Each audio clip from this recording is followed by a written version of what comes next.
Understand your conversion options. Converting online traffic into dollars is not as straightforward as you think. A lot of newbie marketers are under the impression that if they buy traffic and enough of these users click on page after page, eventually they will land on a conversion page, read something that they like, and then whip out their credit card. If only things were that simple. Believe me, if that's your strategy, you are probably going to be settling for cents on the dollars, assuming you make any money at all. The better approach would be to study what kind of conversion strategy works best, considering whatever it is you're trying to sell. Different products and services need different conversion strategies. A lot of marketers are completely clueless about this because they think there is only one cookie cutter or one-size-fits-all solution to turning interest into sales. This is where they screw up, because selling a sofa online is very different from trying to get American grooms looking for Filipina brides. These are two totally different sets of needs, and you have to speak to them differently. In other words, your strategy has to fit the outcome you are looking for. There is no such thing as a one-size-fits-all conversion strategy.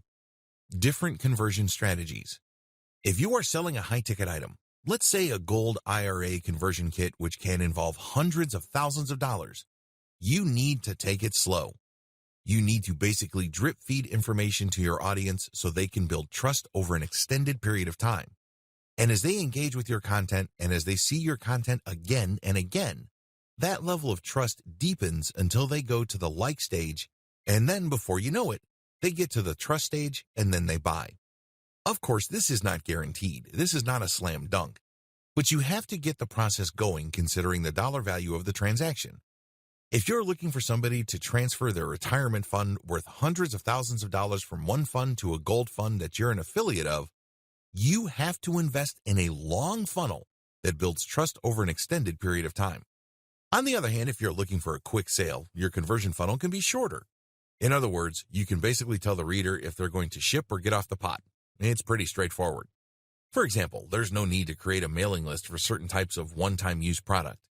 If people are just going to use a product once, either they want it or they don't, because if you're going to build a mailing list which sends them update after update to try to remind them and push them closer and closer to the conversion end of the content funnel, you might not get there. It turns out that the reason why they got on your list in the first place is because they want your freebie or your lead magnet. There are very different conversion strategies, and each of these is manifested in different funnels. At the very least, there are three. Page only. This model just uses one page to convert traffic. It doesn't matter whether the traffic is free, organic, or paid. This conversion strategy just uses one page to convert the visitor. Pay attention to how sales pages are set up. They're quite clever. They would start with an attention-grabbing header, and then they would try to pull the reader down the page. They would use all sorts of tricks to build credibility and stoke demand for their product that is being pushed. They would use testimonials. They would use fancy graphs.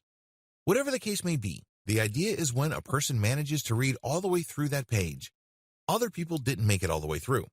In other words, that page acted as a funnel. Basically, it filtered people who were not really all that serious. Usually, the people who really want to buy your stuff or who could be influenced to buy your stuff make it all the way through. That's how you should set up your conversion page. Content plus sales page. The content plus sales page model uses a variety of content using the KLT process, and once people end up on the T content pages, they are pushed to the conversion page. Generally speaking, the sales page that are tied into a series of content pages or a content funnel tend to be shorter. Why? Most of the heavy lifting is already done by the T content pages. By dumping them into a page-only type sales page, you might actually end up contradicting yourself or losing the attention of your potential buyer. At the very least, you run the risk of losing momentum, so don't do it. Content plus email capture page. This is pretty much the same as the category above, but instead of the sales page, it leads to an email capture page. Your product or service offering also determines your mailing list incentives. As I've mentioned above, you don't necessarily have to build a mailing list for all sales funnels. Forget what other self-proclaimed marketing gurus tell you. Some people would always tell you that you need to build a mailing list. Well, if your product is very specific and it's a one-time use, you can get by with just a sales pitch. You don't necessarily have to get a sales page that's plugged into by a network of content pages. It all depends on both your audience and product or service you are promoting.